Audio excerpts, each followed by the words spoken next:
Why can't you live in a 1x1? Wouldn't it make sense to have the least amount of farm possible for both build and upkeep costs?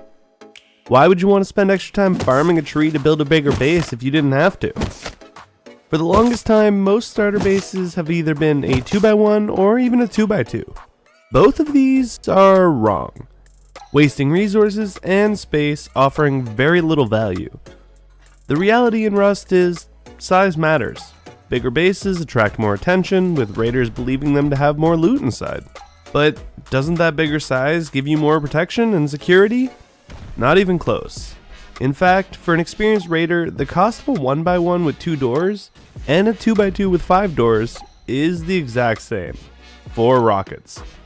Of course, you can add honeycomb to any base, so wouldn't you want the smallest starter possible?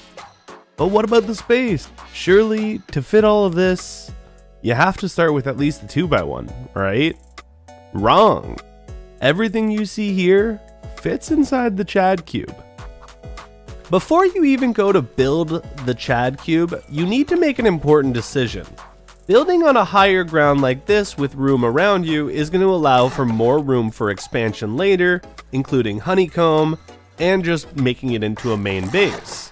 However, if you're looking for just a camouflaged area, a nice little stealthy base that won't really attract much attention, building in a dip is much more advisable.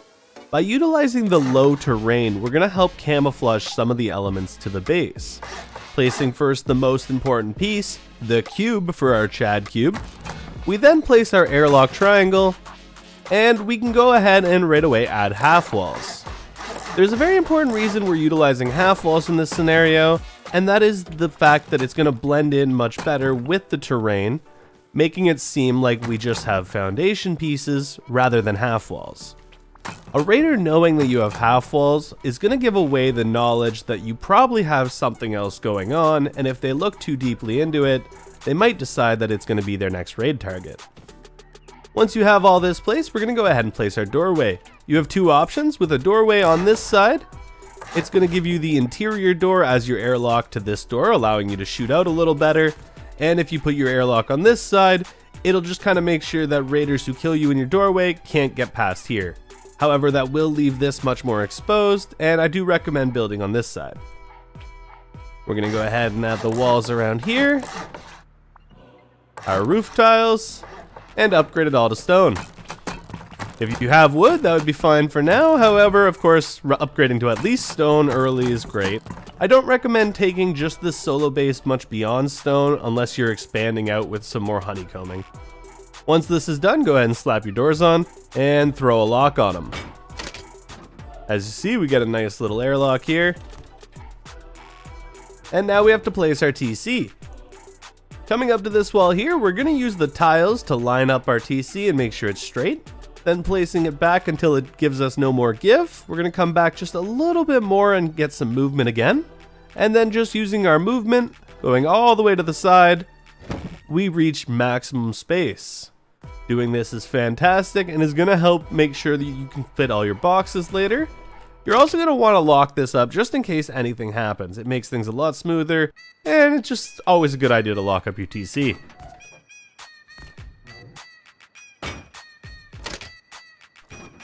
From here, you would just kind of begin farming and start getting going as you would normally.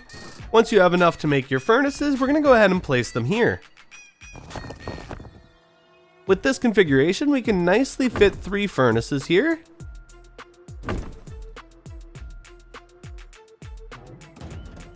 Giving us a nice little path to walk over at the same time as a nice furnace drop.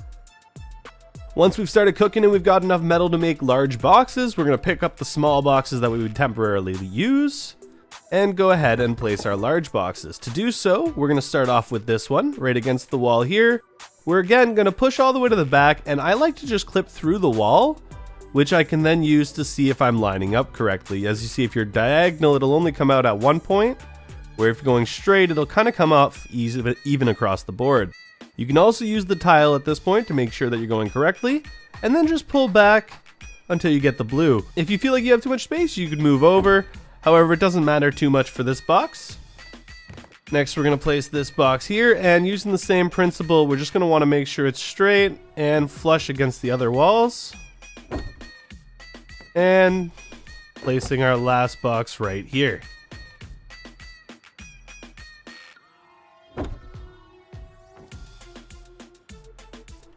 Next, we're going to go ahead and add a shelf right here, and we can upgrade that.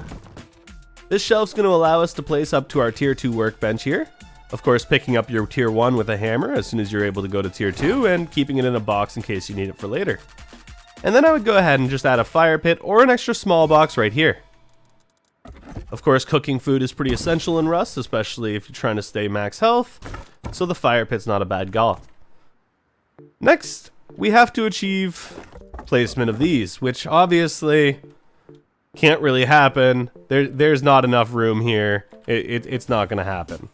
However, I didn't lie to you. Clipping onto the nice door frame we have there, we can place the research bench as we need it right across this gap. And whenever we're done, we're able to pick it up with a hammer at no cost to the research bench. This means you can do it whenever you need and simply pick it up again. The same can be done with the repair bench. It simply clips onto both, and as you need it, utilize it this way.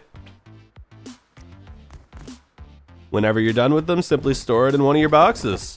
You're also able to put a couple boxes here, however, it means you're going to have to jump around a bit more if you do decide to put boxes here. And I like the open space, and honestly, for a starter base, 3 boxes is enough as long as you're also making use of the TC room, especially now that we can keep our tools in the tool cupboard, finally. If you're ready to expand this base and you chose to live in a valley, you're kind of out of luck. As the low ground only provided us stealth, we no longer can build without actually destroying the lower walls. You would have to instead go inside your base and hammer out the low walls to replace foundations around your base.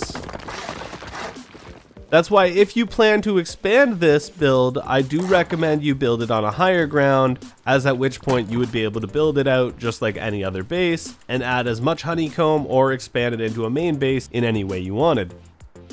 However, I do like this design as just a stealthy base that nobody's going to really bother with. It's a 1x1 with door locks, or it's a 1x1 with key locks. How fancy can it be? Probably not worth rating. And that's what we're going for. As always, if you guys learned anything in this video, if you like the base design, make sure to like the video. And if you would do anything different, or if there's anything you feel like this base is missing, make sure to let me know down below in the comments. And of course, if you want to see more fancy builds, weird designs, or bugs that shouldn't be in the game, make sure to subscribe for future content. I'm broke. Yeah, I feel that, man. We're all broke. That's why we're here. Well, I mean, we might be broke because we're here. I'm not sure. It might go either way. I'm not broke. You're not broke? You're broke. Yeah, I know I'm broke. I only got 100 scrap left. Look at you. Look at you. Who wears clothes? Look at you. I'm Look sorry, at all bro. of you, except for these two. These two are the good guys. Damn, you guys bro. are bad. Very bad people. Y'all are poor people these days. What was that?